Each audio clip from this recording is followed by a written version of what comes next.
বাংলাদেশের মতো শ্রমিক ঠকাইন্না দেশ দুনিয়ার কোন দেশ না। শয়তানগুলো কেমনে শ্রমিকের পেটে লাথি মারবে সেই ধান্দায় থাকে, ঠিক না বাটি? ওই ধান্দাবাজ একটা ঢুকছে এখন জেলখানায়, কি নাম? আরে সবার মুখে মুখে দেখি ৬০,০০০ শ্রমিকের পয়সায় শয়তানের পেটে। শ্রমিকদেরকে যারা ঠকায় আল্লাহ তাদেরকে ভালো রাখে না, আর শ্রমিকদেরকে যারা জিতায় তাদেরকে ভালো রেখে দেন কে? পৃথিবীতে সবচেয়ে বেশি শ্রমিকের দাম হলো এখন আমেরিকাতে।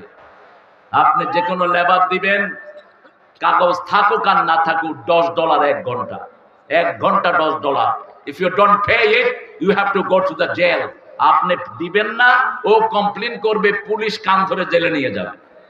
আর আমাদের দেশে আহারে দিন রাত খাটে 10,000 টাকা আনতে ওই শ্রমিকের পায়ের জুতা ক্ষয় হয়ে যায়, ঠিক না? আল্লাহ আমাদের শ্রমিকদের